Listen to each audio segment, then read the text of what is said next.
Sports and video games have been a duo in entertainment for decades.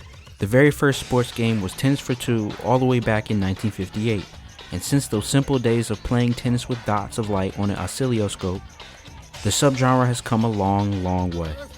Along the way, developers in the big seats picked up that consumers loved their sports in real life too, and tapped into the market of making games surrounding the biggest leagues in sports.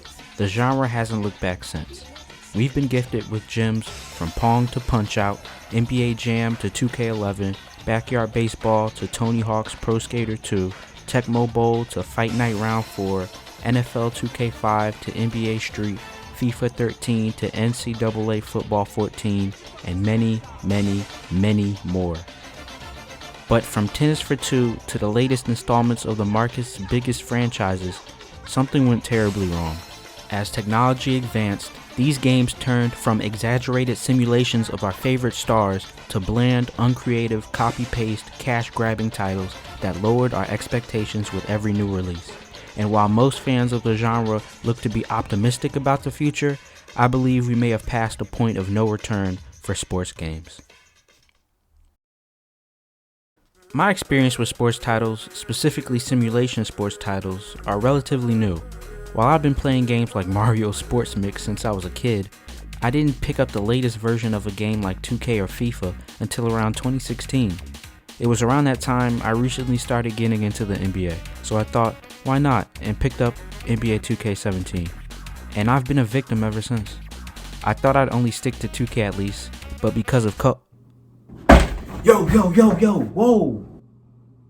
Bro, you can't say the C word. Say what? You know, the word. Bro, I can say it. I don't make any money off of this. So then why are you doing this? I don't know. I mean, we're in COVID. What else am I supposed to?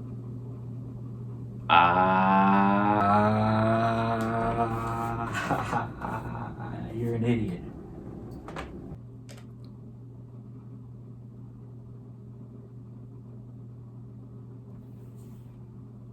But because of COVID, I've even started picking up Madden. As for 2K, I began playing with friends and following the community on YouTube. And while it was fun at times, being able to play as the best players on the planet, it wasn't long before I ran into a big issue of modern sports titles: pay to win. Just for some background, while 2K currently holds a dangerous monopoly on simulation games, it wasn't always that way.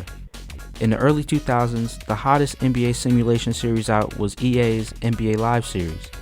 It had been a popular choice, and many who grew up with the installments like Live 05 reminisce fondly on the games. 2K had been around, but had never truly taken control yet, until the later years of the decade. Things really turned up with the release of 2K10, where the real first version of the My Career mode was implemented, letting players to create their own player and ensue in a story mode focused on an NBA career, with the ability to upgrade your player throughout until they maxed out with insane basketball talent. In forthcoming titles, this player you created would also double as the one you play in online matches. Fast forward to the later end of the decade and the mode is unplayable unless you shell out $100 just to compete with other players. And that's on top of not only the money you just paid to buy the game itself, which is between $60 to $120 depending on which version you brought with bonus items, but also the money you paid just to play online with your friends from services like PS Plus or Xbox Live. And let's say you wanted to customize your character and all the cool NBA and name brand gear that's available in the game. Well, one look and you'll see that the cost for these accessories are ridiculous, paying the equivalent of $7 for some designer clothes that aren't even real.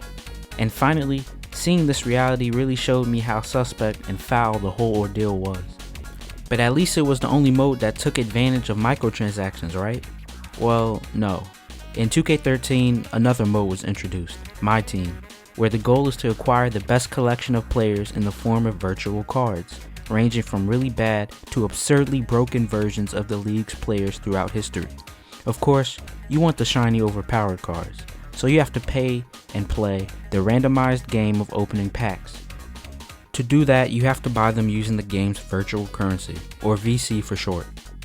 VC is hard to come by in the game, especially if you already used up all of it just to have a decent My Player, and farming VC through game modes takes hours and hours of playing. So what do? More microtransactions. But okay, let's pause for a bit. This isn't an exclusive thing.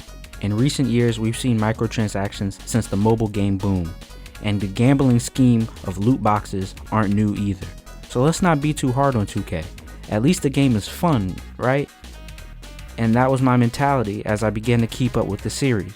But another problem reared its head. Every time I would go on YouTube to see what the game's biggest content creators are saying, it's almost always bad. The game is unbalanced, online is unplayable, my team is broken, there's no innovation, and people are miserable playing the game every day only a few months after launch. Year after year, the cycle repeats itself. The build up to next year's installment and the swift decline after release. So if it's all bad, what's the point? Why isn't anything being fixed? And that brings me to my largest issue with modern sports titles. 2K, Madden, FIFA, Take-Two and EA have amassed huge, internationally recognized franchises off the backs of the biggest leagues in the world. And that global scale is reflected on the market shares for simulation titles. Remember when I referenced back when 2K and NBA Live were going head-to-head in the early 2000s? Well, after 2K11, the series really didn't look back and began dominating the simulation basketball market. NBA Live tried to keep up, but with failed title after failed title, EA stopped trying to fight back. They were already comfortable winning with Madden and FIFA. And with Live out of the picture, 2K didn't have to listen to anyone's complaints, nor do they need to push for any new innovation in their titles, because what other NBA game simulation will fans buy? It's currently a monopoly on the market, and with titles being flagship to the tune of casual gaming, aka the popular games the average person plays with their friends online alongside titles like Call of Duty and Fortnite, there's too much money coming in for anyone to even bother changing the formula. And while I focused on 2K a lot in this video due to personal experience, the same detrimental issues are found in current day Madden, FIFA, and beyond. The titles won't slow down, and the publishers have zero reasons aside from moralities to listen to the fans. So where does the game go from here, and where does the genre go from that? These microtransactions, you gotta buy this, buy that, buy this, to buy that, to buy this, to buy this, to buy this, to put a ponytail on your guy. Where's the talent in the industry that wants to make a sick-ass basketball game that's competitive? Nowhere. Honestly, let's face it, most people who buy the games every year don't plan on stopping. Even I can admit that I'm latched on the 2K franchise at this point. It would take a fresh, new series that grabs the attention of millions of players and billions of their dollars. After decades of attachment to EA and Take-Two's franchises, it's a big thing to ask, and because these corporations are so big off their annual releases, they can easily just buy out any up-and-coming competitor that attempts to take them on. If any change comes from these series, it has to come from inside. Somebody in the offices has to see that what they've been neglecting are the fans' best interests, and they've been doing it for too long. And that magic from the 2000s needs to be summoned upon once again. I doubt they'll give up the microtransactions, I doubt they'll even give up the pay-to-win features, but at least listen to the fans. And until they do, these titles will be seen as nothing more but corporate cash grabbers with no soul or effort received by the consumers. Despite the thousands of developers who slave for endless days to meet the next deadline only weeks after finishing the last installment. On the bright side, while many who are more casual gamers may look past anything deeper than what I've discussed, sports titles aren't limited to only simulation games. And if you look hard enough, there's surely many unknown games that offer creative and refreshing takes on sports, with the only drawback being they likely don't have the rights to your favorite star players. And if you're patient and play offline a lot like I was, maybe the surrounding issues don't really remove any fun that you find in today's games. Personally, for me, I have no problem going back to the golden days of the genre, or perhaps better yet, just sticking to games like Wii Sports or Mario Golf. But sports titles are a major market, and have been a massive part of gaming for decades upon decades.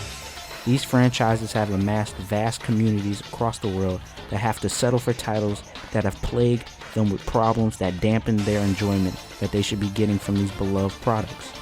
It's been going for way too long now, and it can't continue to go on much further. Companies can continue to look at sales charts and revenue all they want, But the simple fact is just this: the consumers deserve better. Alright, so that was just my little take on sports titles. I didn't want to make it too long. It was just a thought I had, and I just got some quick gameplay together and just made a quick little video about it. I know my last two was like 20 minutes long, but I just wanted to get a thought out. So, you know, if, again, like usual, if you liked the video, if you made it this far, you know, shout out to you. You're a real one. Leave a like, leave a comment. Let me know like what's your favorite sports title growing up, what you think about the whole situation in the market right now. And, you know, if you want more content, just gotta hit the subscribe button. So, next video is coming soon, but until then, I'll see y'all guys later. Peace.